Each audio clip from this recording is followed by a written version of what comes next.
And get started. So welcome everybody to the 2026 ESU CC Marketplace Training.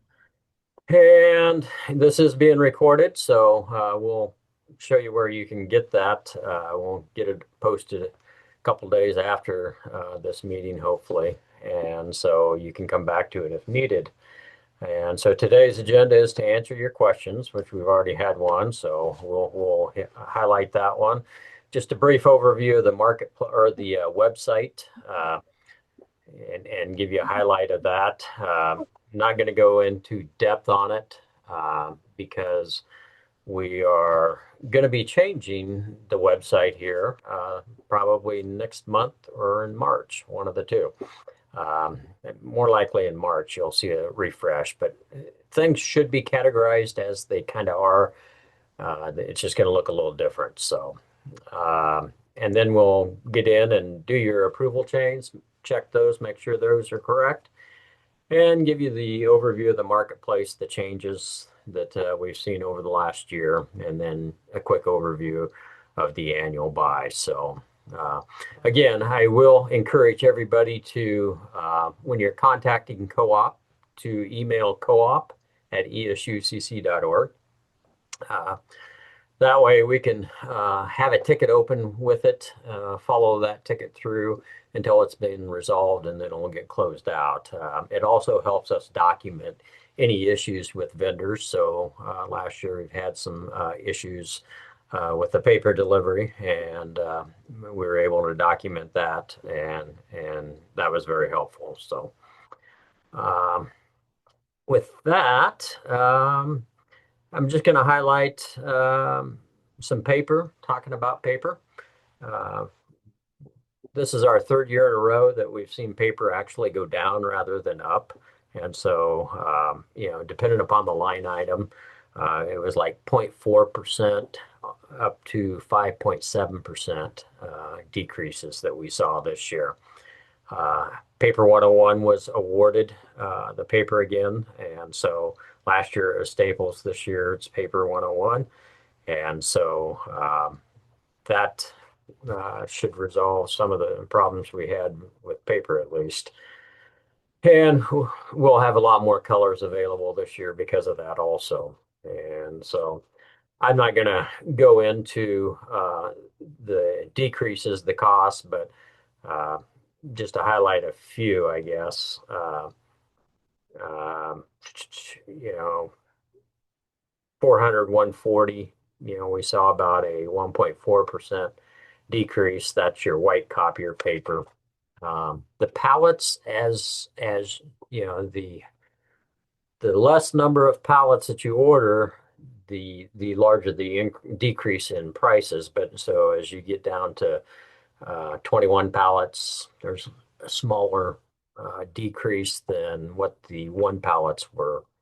Um, so we saw anywhere from 2.4% decrease to 0.41 on the 21 pallets. So that's some of the changes, but again, overall they went down, and so that's for the third year in a row. Uh, that's partially due to just having competition with vendors and having multiple vendors bidding on that. So that's helpful in getting them involved.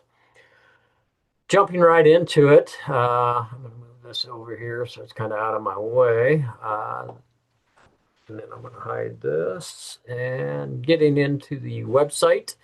Um, Again, the if you go to esucc.org and then up to what we do in cooperative purchasing, that'll get you to this page. The marketplace is obviously uh, the one that we're going to jump into. Catalogs, products, and services. This is just a listing of vendors by category. The annual buy, I will go into that and just give you the highlights because there's some information in there. Vendor information, this is the updated vendors this year. So you can click on that. Whenever you have an issue with a annual buy item, and it's only annual buy, come in here and use these contacts. Uh, Last year we saw a lot of people getting invoices from Staples they would contact customer service at staplesadvantage.com, and they would have no idea about these orders. So you want to use these contacts here instead. These people, they're aware of the orders that are placed through our marketplace. Olivia Malik will be your main point of contact, but customer service or the support at staplesadvantage.com is the one that you'll want to use also. So those two utilize, but always use the contacts out of here because the larger the vendor, sometimes you run into that.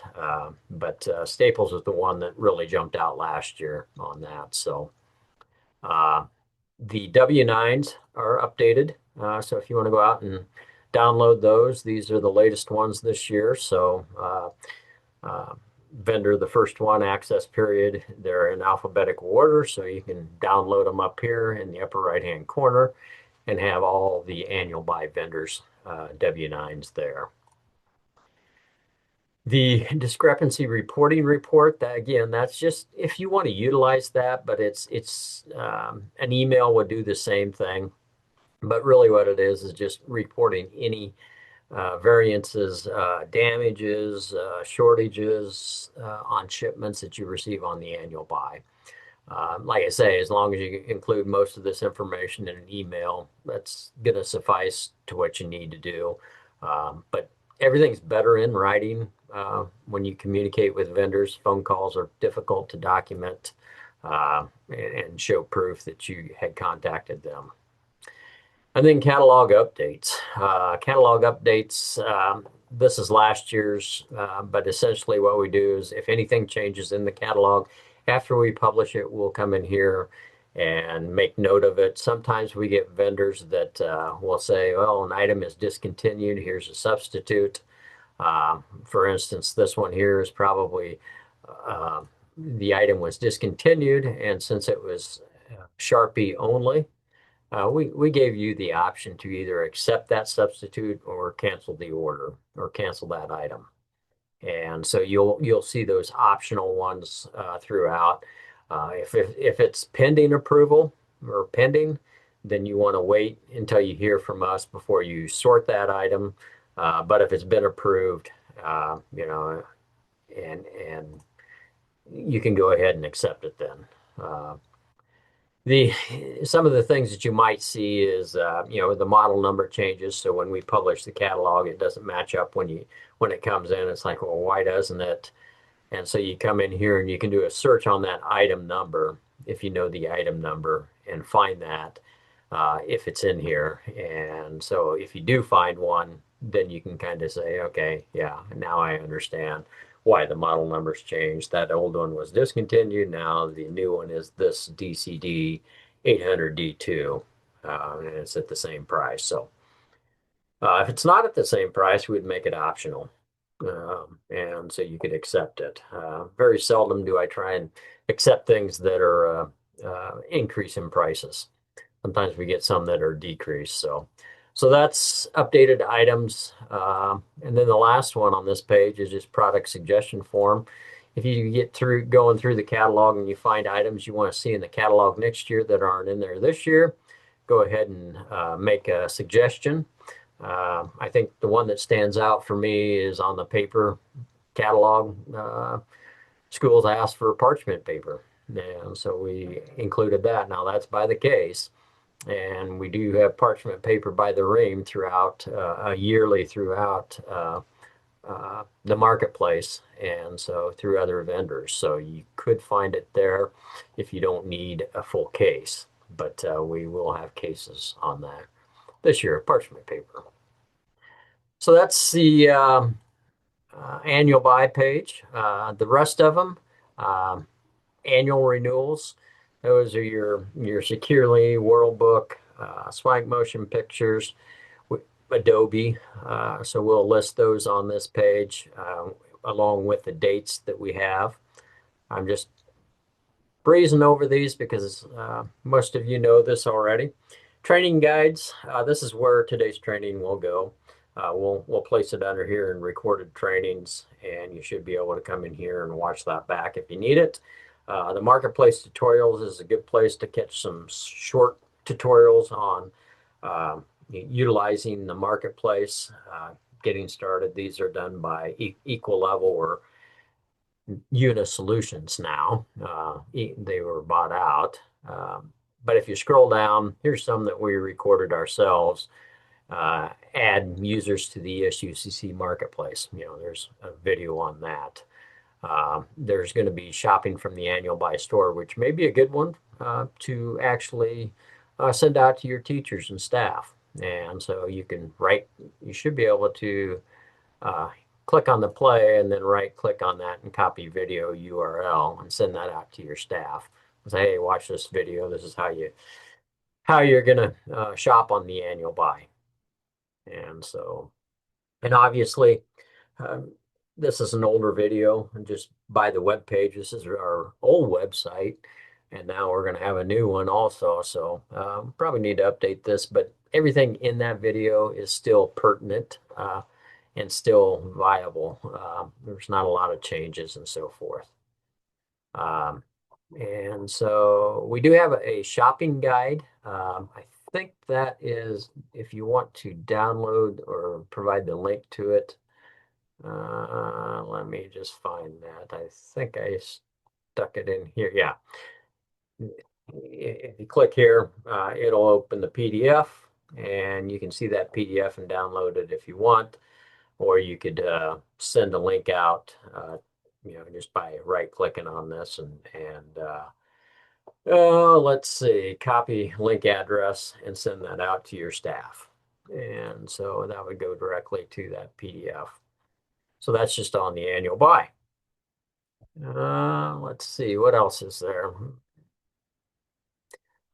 The food program, we got a lot of schools participating, and the rest of them are just our national cooperative organization that we bring a lot of contracts back from. If you have members or if you know people within your community, say that serve on the municipality, your village board, your city board, county, they can become members. We also have a couple of South Dakota schools that joined this year for our food program, and they're now purchasing through us also. And then vendor resources, that's really just for vendors to register with us, and that's where we publish our solicitations. You can go out there and view that there. And really important is down here at the bottom of the page is our contact information for each of us. I'm located in the Holdridge office. Priscilla Quintana, our business manager, she's located in the Ainsworth office. So if you have any questions about invoicing outside of the annual buy, maybe Swank Motion Pictures, World Book, anything else, you can contact her. And then our new project assistant, Jenny Chancho, she started in July. And so you may see some emails coming from her. And so her contact information is listed there and so forth. So that's the website. Any questions on that? If not, I'm going to jump into our marketplace and highlight the annual buy dates. February 2nd, the catalog opens. I'm waiting on some part numbers. Otherwise, it's pretty much done now. So we should make that deadline. March 6th will be your order deadline. And then March 11th is the aggregation by address. And I always like to explain that and I use the example of maybe you have 10 teachers in your shipping address that order number 2 pencils. It takes those 10 orders, aggregates the entire or their aggregate total quantity into one line item, and that's what we send to the vendor. The vendor's only picking those orders once then, and that's where the savings in the annual buy comes. It may not impact the paper buy as much. Most school districts submit one paper order, but it will impact the annual buy drastically. You'll have quite a few orders that are aggregated. After they're aggregated, what it does is it takes that first teacher that ordered the number 2 pencils and it utilizes their PO number on all the others. on that aggregate order. And so if you don't want that teacher's name on it, you'd go in and edit it and change it and update that from March 12th through the 17th. I believe there's a video out there on how to do that. March 18th, orders are released to the vendors. Then approximately 2 days later, you should receive your receiving report and your sorting report.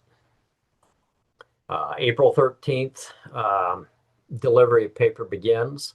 Once that begins, we don't get updates on when your paper is going to be arriving. So if you're wanting to know that, you'd have to reach out to the vendor directly. They typically are going to look at the entire state and logistically try and lay it out so they have the fewest amount of stops. And in the general geographical area, try and hit so many per day and so forth. So June 15th will be your last day of orders without a late fee. 2 weeks prior to June 15th, you probably should email the vendors and let them know what you're outstanding, what you have not received yet from the paper buy and the annual buy. Actually, here, the paper buy only. Annual buy would be down here. And so we do require that you contact the vendor, let them know what's outstanding before you can assess a 2% late fee.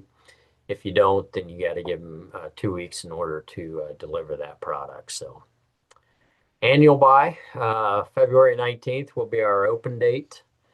April 13th is what we say all teachers and staff orders should be in by, including your own.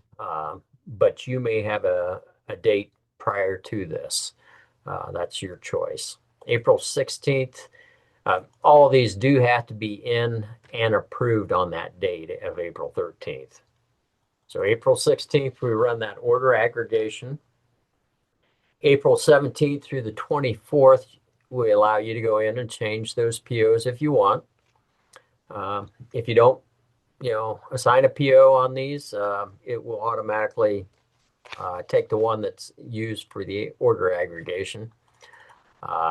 Orders are released to the vendors on April 30th. So about 2 days later, 2 to 3, I say, on this one because it's such a large order.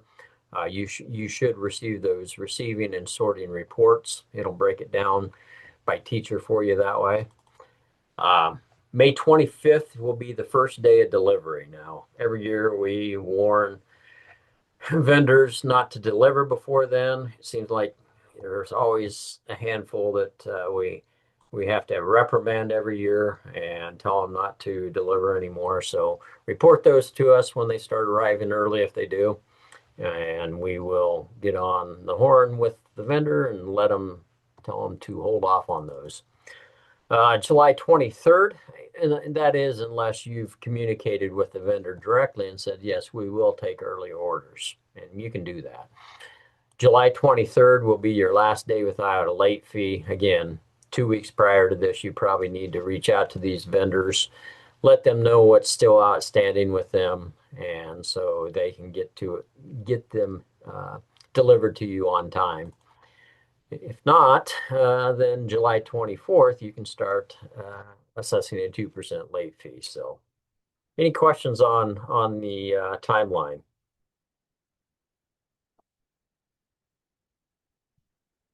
If not, our next step is to go through and check everybody's approval chains. And I'm going to start just with Freeman. Looks like you're first on the list here. So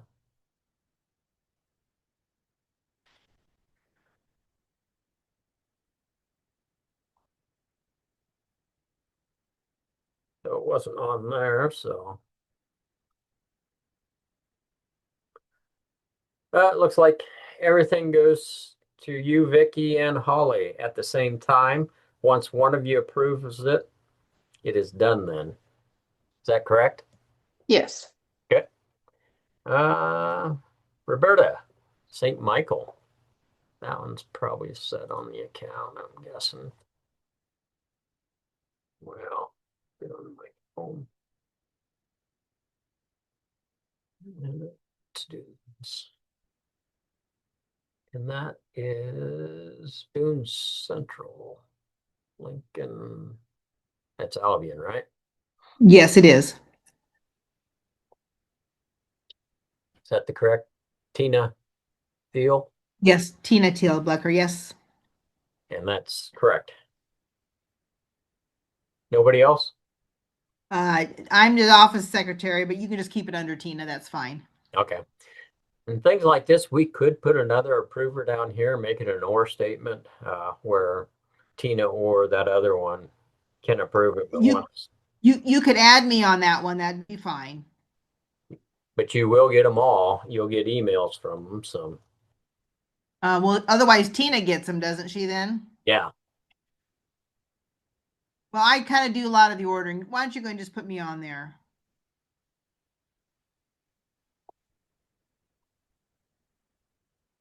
looks like we don't have you set up. What is that? Am I spelling your last name? No, Marisch. Yes. I don't see a user set up. Are you set up? Maybe I'm not. Otherwise, don't worry about it. We'll get it set up later. Yeah, it don't look like. Well, it looks like Tina's maybe. She's our principal, and we just a lot of times just go through her too. Yeah, here's what I'm guessing. Yep. So this is a new feature this year, and was it Vicky that was asking this? The what will happen is if this user does not log in within the last 400 and what did I say 425 days I set it at, which is 15 months, then it's going to disable their account and make it inactive, and it's really a security feature because we don't want inactive accounts sitting out there that hackers can try and hack into. And so if I look at her last login date, it was May 29th, 2024. So what I want you to do is, Roberta, is I'm going to make it active. But if she doesn't log in before tomorrow, it's going to make it inactive again. So visit with her today, have her log into the marketplace, and then it'll make it active again. Otherwise, tomorrow morning it's going to go inactive. Once it's Okay. Well, inactive, once it's inactive, she those requisitions come to us then for approval, which we're going to deny them. So we need to get her to log in. Okay. okay. So just the ESU Yep. cc.org, go in there and under marketplace log in. Yep. Click here. This is where Okay. you can register for account also. So if you want to go Okay. ahead and register your account, click on that, and you're just going to type Saint, and it's without the dot on Saint. And you just need to find St. Michael's Albion and choose it. Okay. Populate everything here and hit register. You'll get an email then that you'll need to go in and check and click on the link to confirm you own this email address. And once you've done that, and then you can log in. I'm gonna check to see. I think I probably have this in a white list, but I'm just gonna make sure. Could I log in and register and then not even bother Tina? If she hasn't been on there, I do most of the ordering. You can.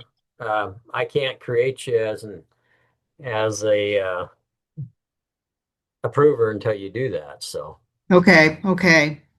I might just go in and do that because I don't know if she'll be on there to order. yeah, she'll need to be if she needs to approve them though at any time, she'll need to log in at least. Okay. Okay. I'll talk to her about it. Thank you. Yep. So that's kind of a new feature for everyone. If they haven't logged in within the last 425 days, and I, I didn't want 365 because we knew the annual buy. We wanted to get past that, give you a little buffer at least. And so we went 425 days instead. But it will disable their account, make it inactive to where they can't log into it. So if you get into that during the year, what you need to do as an agency admin, let me just log in here. You would come in, log into your account up above where it says admin. I wonder why that's, my links are, images are broken.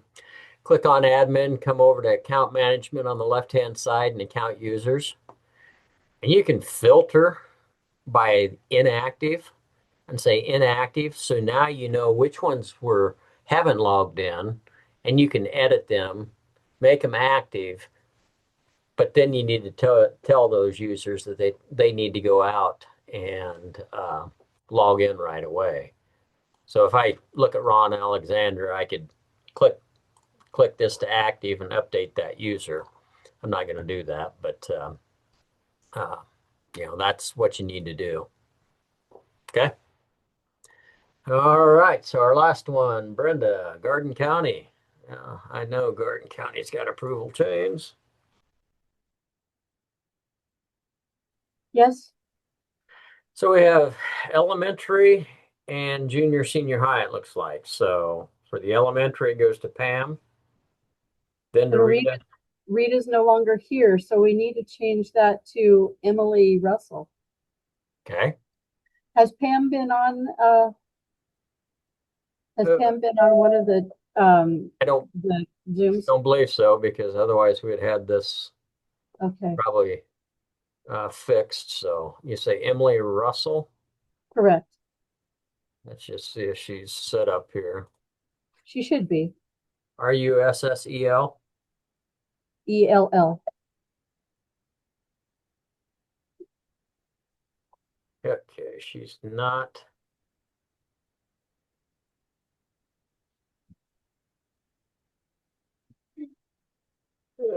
Emily Russell. GC Eagles, is that correct? Correct.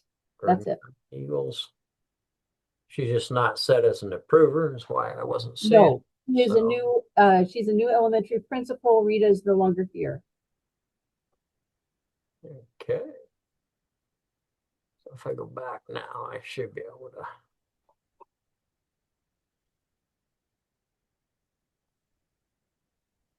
Get back here.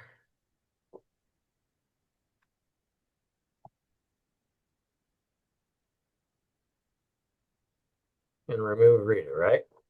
Correct.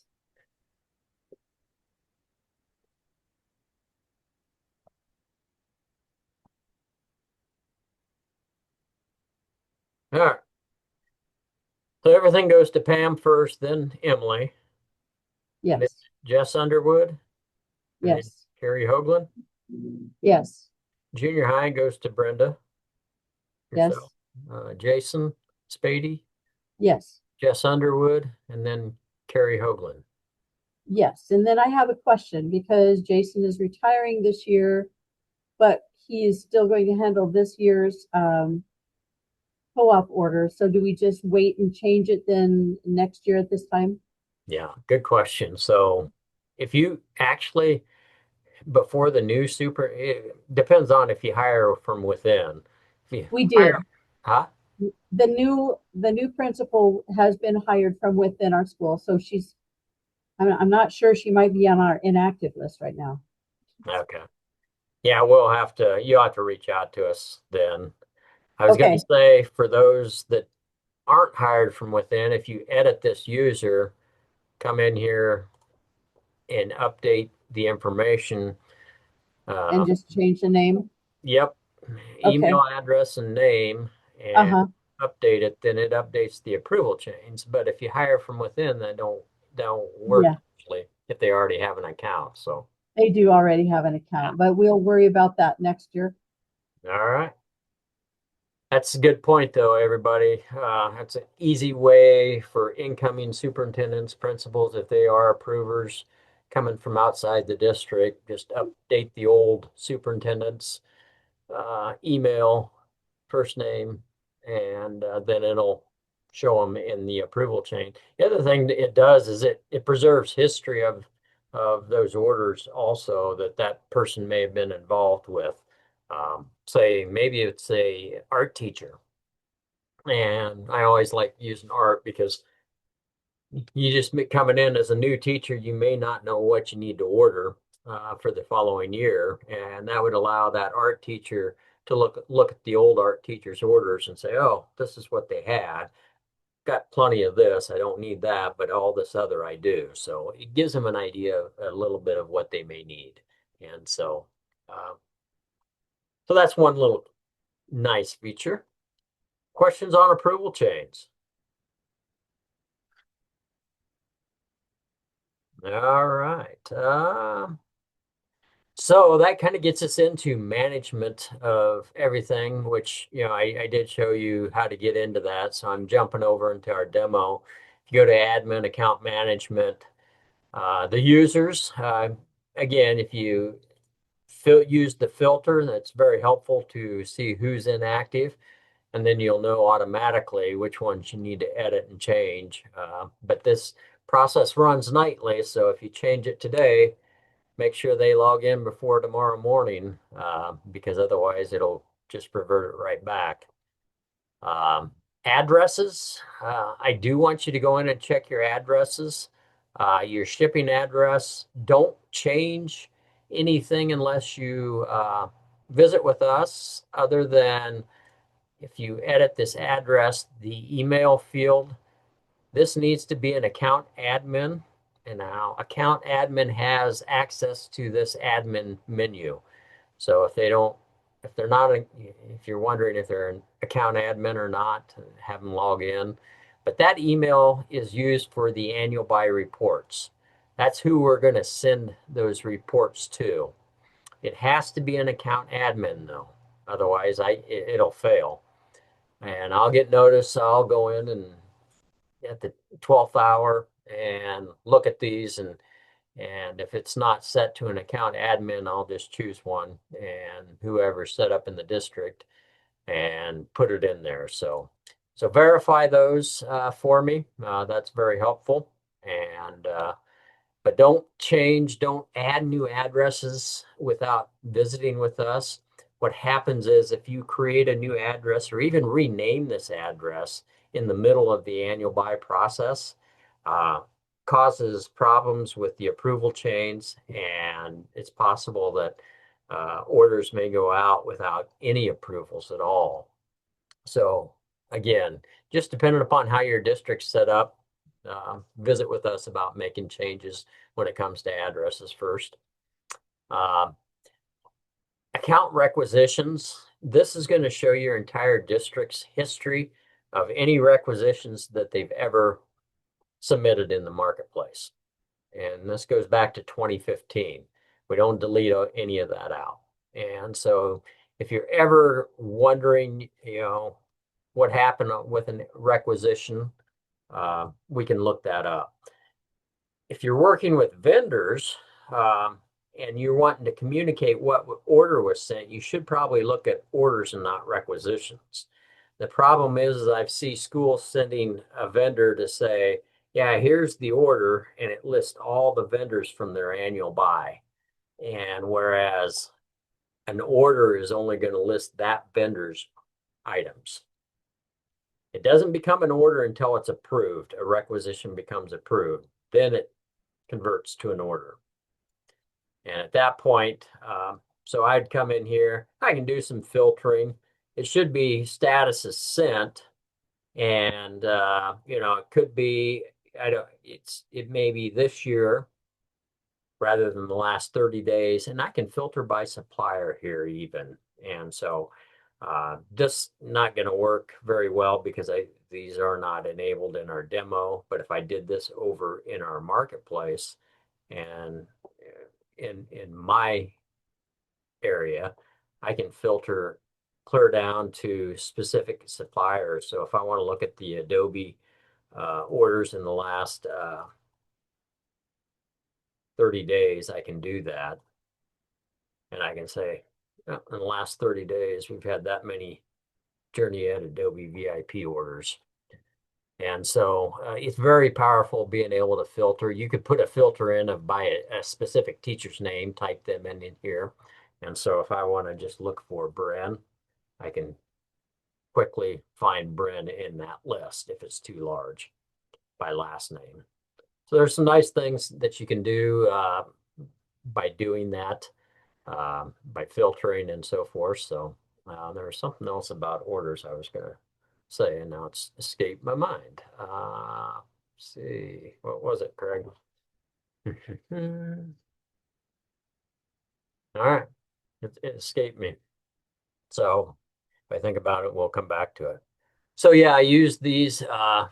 So what you'll do then is you can just grab the PDF here and open that PDF and then download it here. And when you download it, then you can send that to that vendor then and saying, okay, vendor ABC, this is the issue I had. Here's what the catalog said. It's supposed to be per dozen, and you only sent me a single item. I need 11 more of these. And so whatever it may be. So, all right, let me kind of jumping around here. I do want to the changes since last year, kind of highlight those. But before we get off of users, if you want users deleted from the marketplace, go in and make that user inactive first.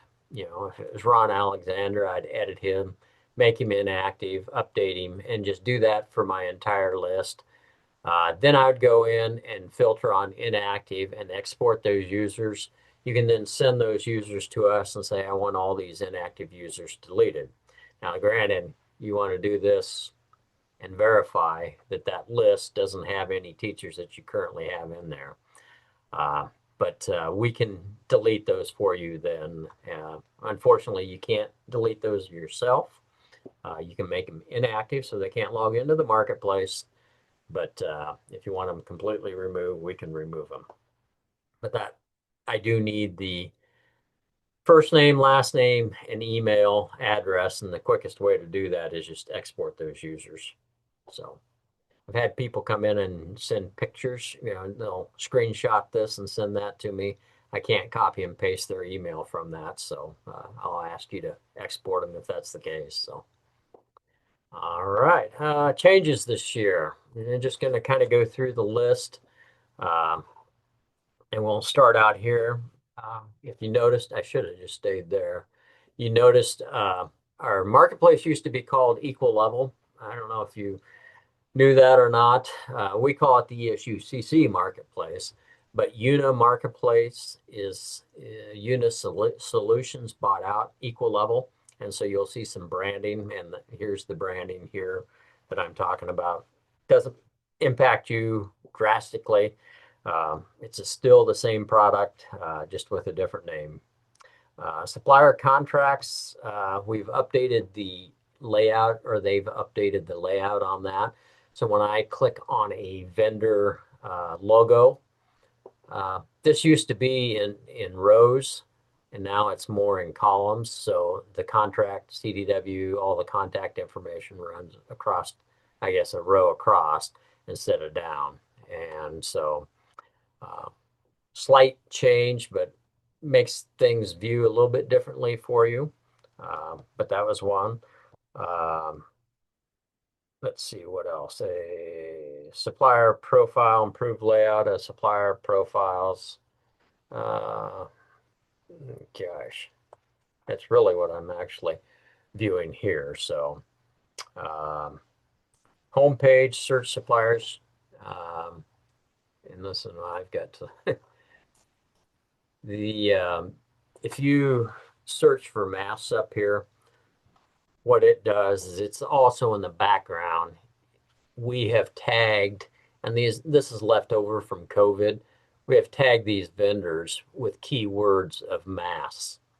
And if I did hand sanitizer, I would get probably similar ones. But it's just returning and saying, okay, these vendors we've identified of having masks, and we put those in the keyword search. And so now you're able, it'll show vendors along with items down below for that search criteria. So, uh, supplier profile. Yeah, that's where I was talking about over here. Supplier information, uh, previously displayed in a column all the way down. Now it's kind of in a row across. Contract information, likewise down here, displayed the same thing. In the shopping cart, there is the capability to expand these items and see the contract. And so if I clicked on this contract, it would take me to that contract page we were just viewing for the vendor. And so I can very quickly say, oh, I'm kind of wondering when this contract expires. And so then I can very quickly say, oh, we're good till 2028 or 26. We will be updating that date. We just are getting renewals done now for these. So it'll go to 2027. And so that was a change, having that right in the shopping cart. What else? Shopping cart added display of contract information. That's essentially here. I think some of those I got in here double. Counters on the details page. I'm trying to figure these out. Yeah. So you get the contract here or here, either one. Okay.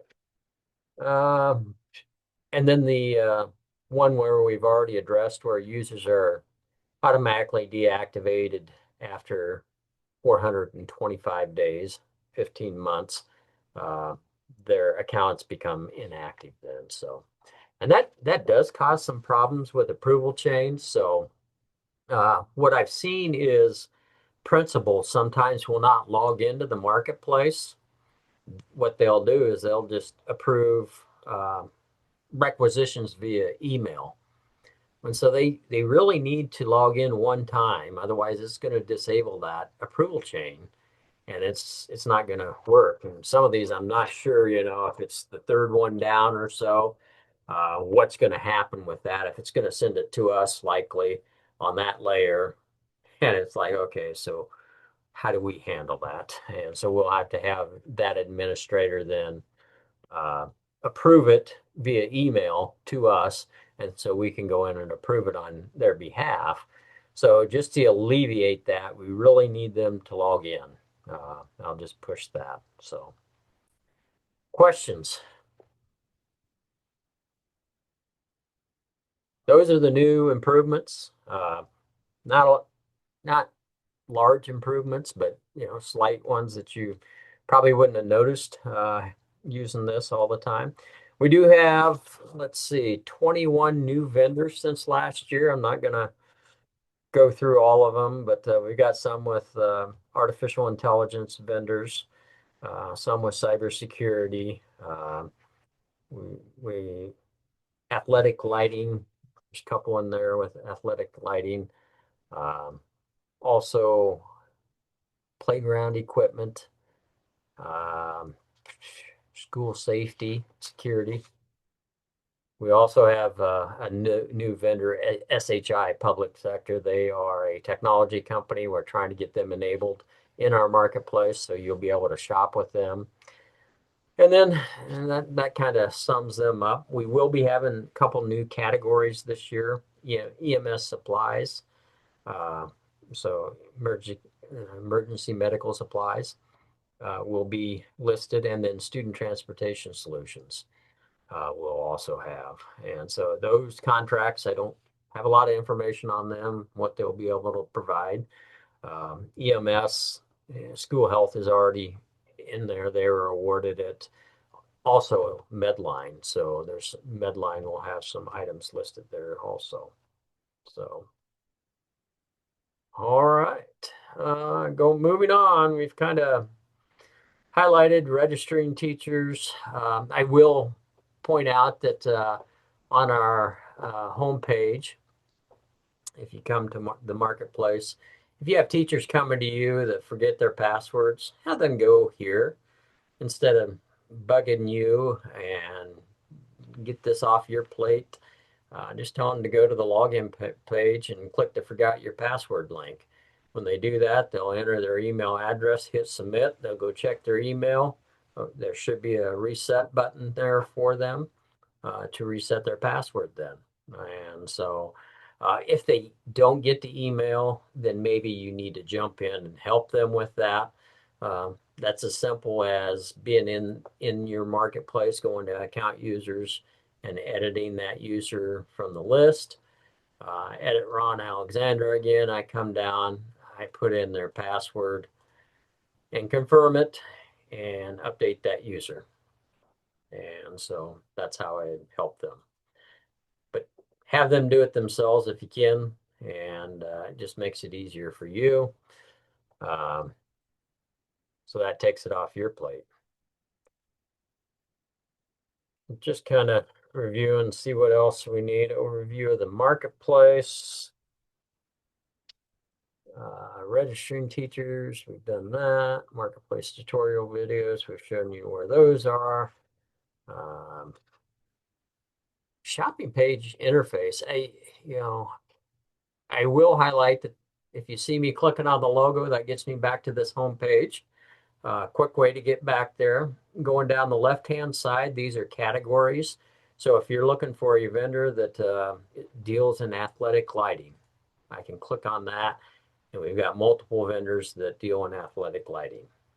If I'm looking for classroom curriculum, these vendors have classroom curriculum available. So you can do it by category, but if you go to home, it'll take you back to the home page.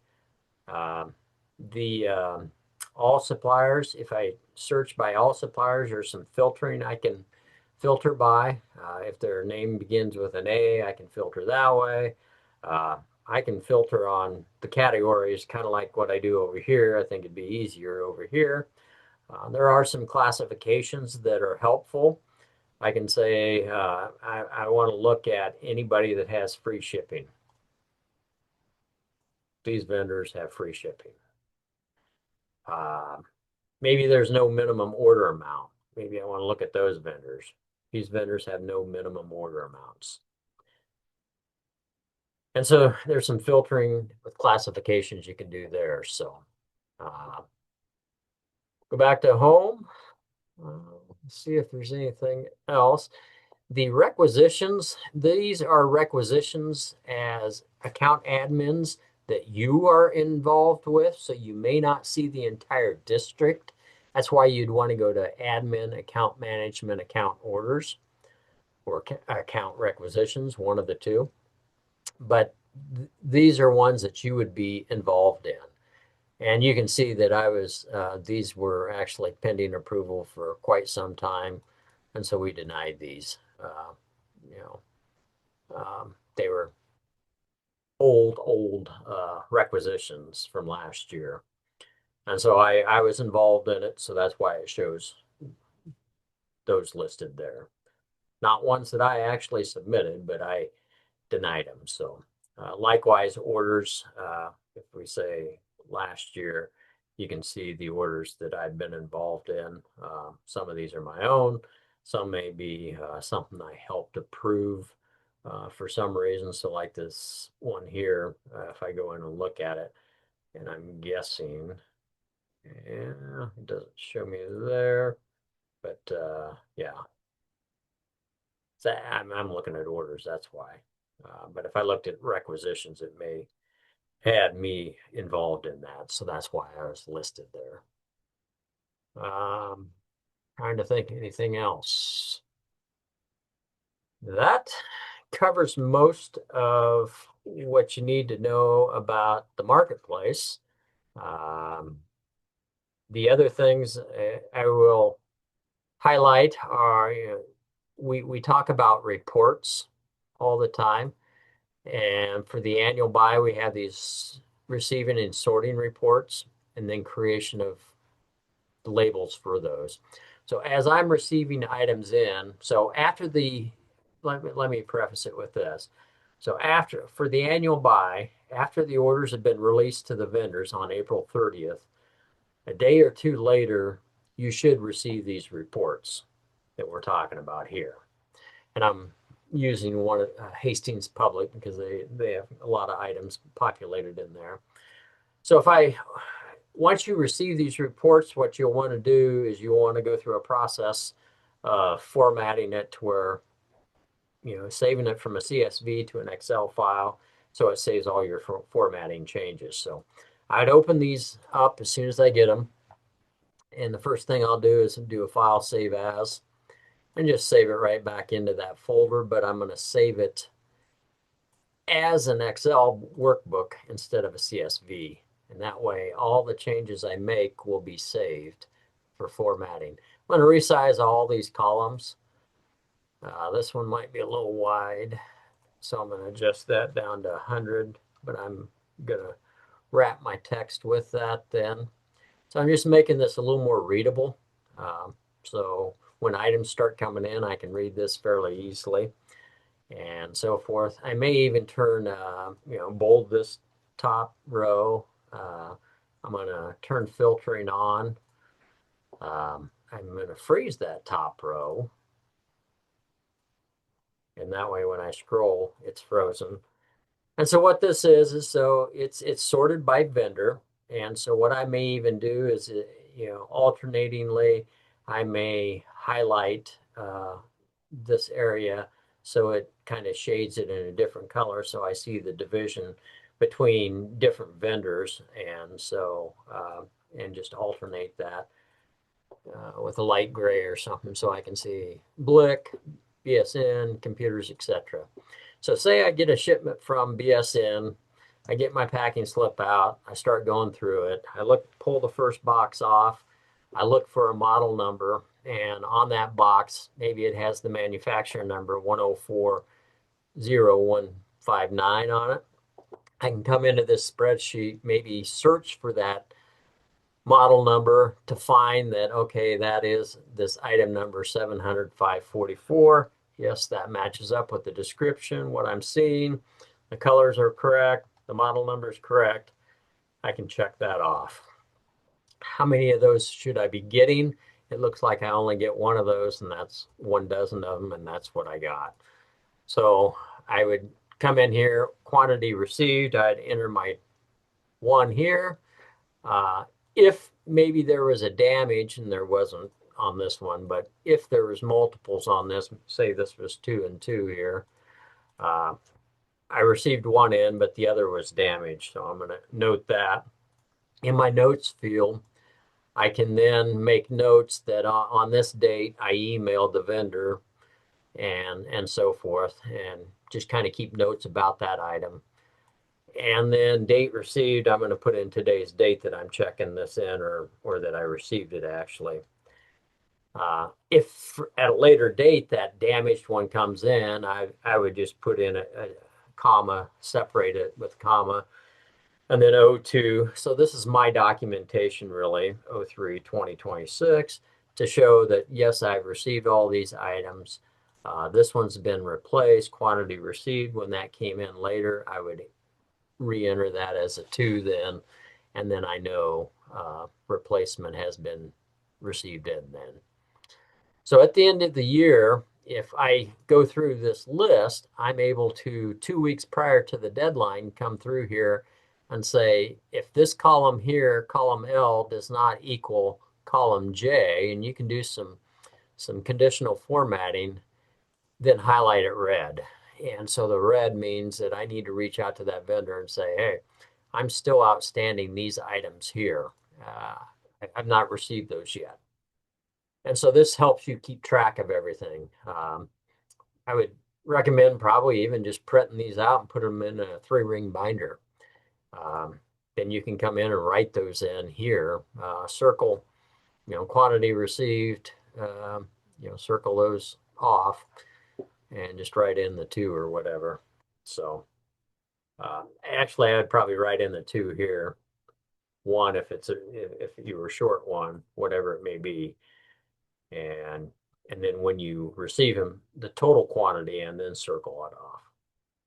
So that's the receiving report. This is sorted by vendor. So as you receive a shipment from each of these vendors, you should be able to go to their section and know what the aggregate total of each one of these items is. It doesn't break it down by teacher, but it tells you what the aggregate is. So the next report will break it down by teacher. So we get into that one, we do the same thing. We open that up. I'm going to do a file save as. Right back in there, but I'm going to change it to an Excel workbook. I'm going to bold that top. I'm going to resize it. Actually, I'm going to turn filtering on and then resize it.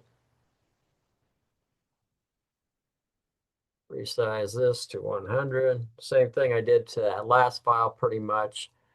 I'm going to freeze the top row. But this one is actually sorted by numerical number. So as I received items in, what I might do is put that co-op number 101730 on the box and slide it off, checking it off in the previous file. That allows somebody else to come by and actually pick this up, file, you know, a 3-ring notebook, and look at it and look at the box and say, okay, 101730. There are those items. If I highlight those across, I think we can follow them across. So these are the ones I'm dealing with. If I scroll over to the right, I see that Heidi Smith ordered 10 of them and Sarah McPherson ordered 6. So if you don't have teachers in the marketplace placing their own orders, this would be part of the reason why you'd want to, because it breaks it down. Otherwise, you have to keep track of this yourself. There is a feature that, and I won't call it a feature, there's a method that we've been able to figure out over the years where you as an account admin set up a user in the marketplace. So you come up to, instead of having the teachers register their own accounts, you don't want teachers in the marketplace. You're going to place the order for them.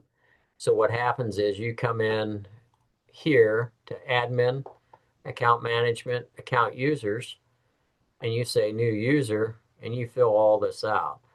The one thing is you don't want to check this box to notify the user that they have an account.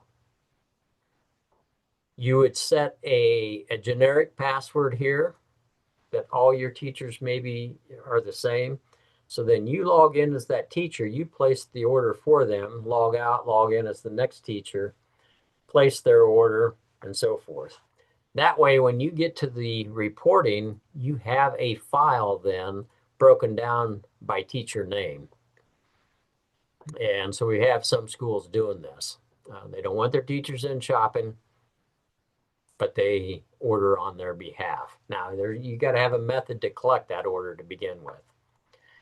So this is the sorting report. And really, other than that, I would come in here and say, okay, I package up this item for Heidi, circle her off to show that she's received it. And maybe we were short on this one, so I'm just going to write 4 in here.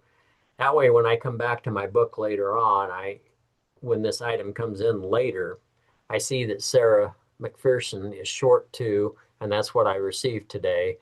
Then I circle her and write in 2 there and circle it, so I know that she's complete. And so if you get in a bind, give me a call. I used to do this for a service unit for 17 years, so I know the process well, and so I can help you walk through best practices if needed. But that's how I would do it if I was doing this again. That's how I used to do it, and it was in 3-ring notebooks because we were in a warehouse. You know, I didn't always have a computer, although I did.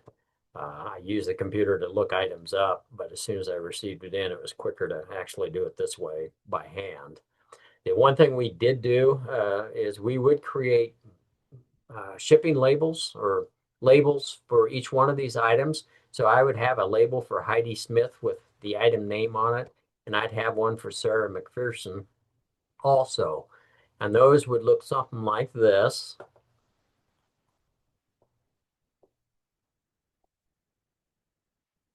And again, they're sorted numerically, so you keep your labels in numerical order, stick them in an envelope, pull them out as needed, and just, always make sure they're in numerical order, though, otherwise you're not going to be able to find them. And then just run through here. So I would be able to peel this off, stick it on a package of 10, quantity of 10, and know that was Heidi's. Likewise, package up 6, peel it off, and know that's Sarah's. Then I could either have the custodians deliver these items with their names on them to their rooms, and they can put them in their rooms, or have a student do it, whatever you decide. But this is a mail merge. And so what you do is you start, I would start here. Oh, come on. Just a blank document, say new document. I'd come up and I would go to mailings and start a mail merge. And there's a step-by-step mail merge wizard there. And it's just walking through the wizard. And I'm not going to go through it all. I think everybody here's done mail merge. If you need help with that, let me know. But it's just answering, I want to create labels. So what label am I going to use? If I click next, here are my label options. I can check. And I used an Avery 5161 or a Mako 2000. They were the same label, so I used the Mako label, but I used the 5161 address template here and say Avery 5161. And it's just walking through this. So what it's doing is it will map from this spreadsheet this sorting spreadsheet that we just saved as an Excel, and you want the Excel one. Hastings Public, let's see. Yeah, sorting. So it would be pointing to this file that we just saved, this here, and it's actually taking fields and mapping fields in this file to that label through a mail merge. So if you want to know more about it, let me know. I can walk you through it. I think I may even have a video of it someplace. So, but yeah, that's the process for the annual buy. Just kind of as a review, I think most of you are very familiar with it and probably utilize these same steps. So, questions, I guess.